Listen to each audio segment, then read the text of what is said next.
Year kick 1694 కోట్లు. ఇది వారం రోజుల్లో అమ్ముడైన లిక్కర్ లెక్క. మూడు రోజుల్లోనే 927 కోట్ల మద్యం అమ్మకాలు. డిసెంబర్లో పుంజుకున్న సేల్స్. గత నెలలో 3805 కోట్ల బిజినెస్ జరిగిందట. చూసుకో ఎట్లుందో.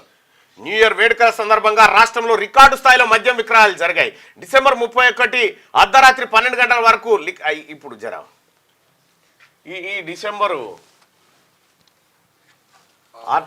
ఆంధ్రప్రదేశ్లో డిసెంబర్ 31 రోజు 200 కోట్ల సేల్స్. పక్క రాష్ట్రంలో ఓన్లీ డిసెంబర్ 31 రోజే 200 కోట్లు దాగిపడాయి. లేదు, మన దగ్గర ఎక్కువైంది, ఇంకా 400 పైన అయింది. 400 పైన అయింది అమంటారా? దయచేసి మార్నింగ్ న్యూస్ చూస్తున్నటువంటి మిత్రులారా లైక్ బటన్ క్లిక్ చేయండి అన్న. ఎస్సీ ఎస్టీ కూడా కలిస్తే తిరుగుండదు మల్లన్న అని చెప్పి హైదరాబాద్ టీవీ అని అంటుండు. ఎస్సీ ఎస్టీలకు కలిస్తే 100% తిరుగు. ఎందుకంటే మన కాడ ఏం జరిగిందంటే ఎస్సీ సోదరులు ఎస్టీ సోదరులకు వాళ్ళకి జనాభా దామాష ప్రకారం రిజర్వేషన్లు వచ్చినాయి. అస్సలు రిజర్వేషన్ లేకుండా పొలిటికల్ అన్టచబుల్గా మిగిలిపోయి కేవలం ఓటర్లుగా ఒక మాట ఆర్టిఫిషియల్ ఇంటెలిజెన్స్ ఒక మాట అడుగుదాం, ఏం చెప్తుందో.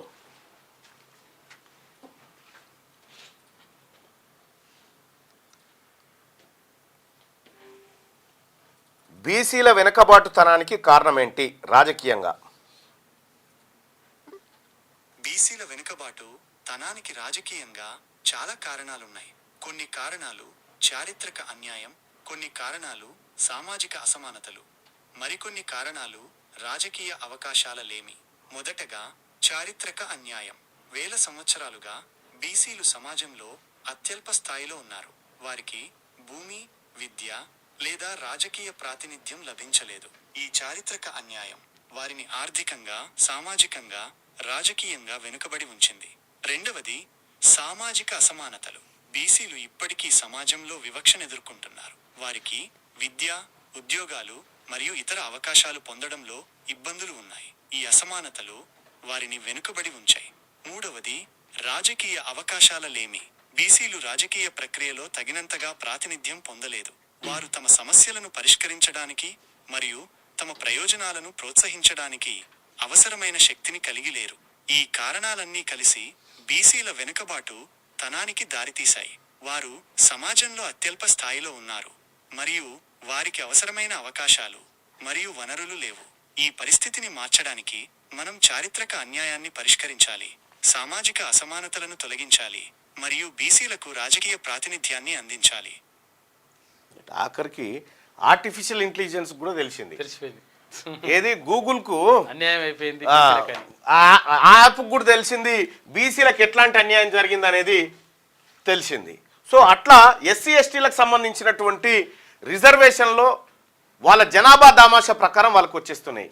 ఎటుగుడుక రాజకీయ అవకాశాలు లేనటువంటి బీసీలకు, మెజారిటీ ప్రజలైనటువంటి 160% ఉన్న బీసీలకు అసలు బీసీల ఓట్లు లేకుండా కనీసం వార్డు మెంబర్ అన్న అవుతారా? ఎవరన్నా కనీసం వార్డు మెంబర్ కూడా కాలేరు ఈ రాష్ట్రంలో, ఈ దేశంలో కూడా కాలేరు. మరి అలాంటి బీసీలకు రాజకీయ వాతావరణం ఖచ్చితంగా ఉండాలి. రాజకీయ పరమైనటువంటి అవకాశాలు 160% దక్కాలి. దానికోసమే మా పోరాటం. ఖచ్చితంగా ఇవాళ తెలంగాణ రాష్ట్రంలో బీసీలంతా చైతన్యవంతమై ఇలా చాకలి, మంగలి, కుమ్మరి, కమ్మరి అందరు నలుగురు కూర్చుంటే కూడా ఎస్ మనం బీసీలమని గర్వంగా చెప్పుకునేటువంటి పరిస్థితికి వచ్చింది. అందుకోసమే భవిష్యత్తులో ఖచ్చితంగా బీసీల సామ్రాజ్యం అతి త్వరలో సిద్ధిస్తుంది. బీసీలకు రాజకీయ అవకాశాలు మెరుగుపడతాయి.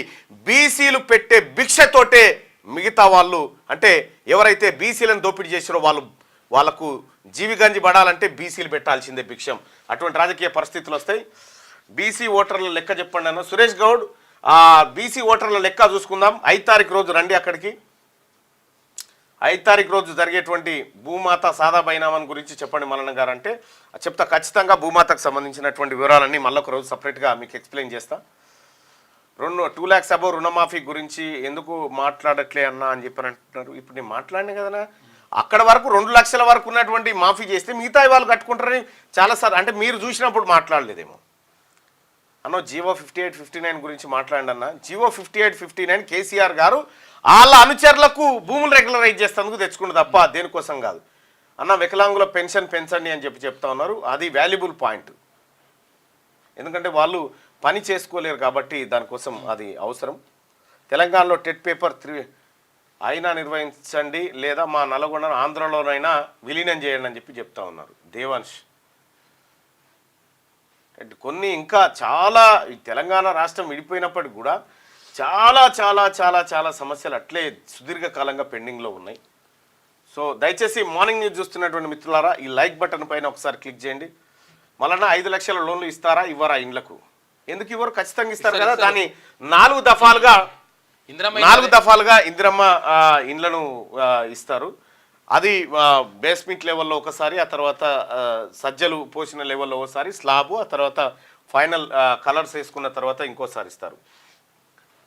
బీసీలకు ఒక ప్రత్యామ్నాయ రాజకీయ వేదిక చాలా అవసరం. 100% మీరు బాయ్సాబ్ మీరు రాసి పెట్టుకోండి బీసీ సోదరులారా, బీసీల రాజ్యం వచ్చి తీరుతుంది. ఇన్ని రోజులు దశాబ్దాల పాటు మీరు చూసినటువంటి ఉద్యమాలు, స్కాలర్షిప్లు, ఆ తర్వాత హాస్టళ్ళు, వీటి కోసమే చూసారు. రాజకీయ కుర్చీ కోసం చూసిన బీసీ ఉద్యమాలు లేవు. అందుకోసమే బీసీ ఉద్యమాలు అతి త్వరలో అద్భుతమైనటువంటి ఉద్యమాలు మీ ముందుకు వస్తాయి. రైట్ అన్న. రన్ డెవలపర్స్ 25 రన్ డెవలపర్స్ సమగ్ర శిక్ష ఆర్టీసీ ఉద్యోగుల విలీనం గురించి మాట్లాడండి అని అంటున్నారు. అది ఎక్కడి వరకు వచ్చిందో తెలుసుకొని నేను మాట్లాడతా. హోంగార్డ్ పర్మనెంట్ కార్యక్రమం అన్న. మదర్ డైరీ చాలా ప్రాబ్లం ఉండే అన్న, ప్లీజ్ 1 టైం విజిట్ చేయన్న. మదర్ డైరీలోనా? ఓకే. మీ కలల ఇల్లు హైదరాబాద్ ఫిజాదిగూడలో అందుబాటులో ఉంది. 86 గజాల విస్తరణ, 1500 స్క్వేర్ ఫీట్, కార్పెట్ ఏరియా, ప్రశాంతమైన వాతావరణం, విలువ పెరుగుతున్న ప్రాంతం, అదిరిపోయే డబుల్ బెడ్రూమ్ ఇల్లు, బ్యాంక్ లోన్ సౌకర్యం కలదు. ఈ అద్భుత అవకాశాన్ని మిస్ కాకండి. మరిన్ని వివరాల కోసం సంప్రదించవలసిన నెంబర్లు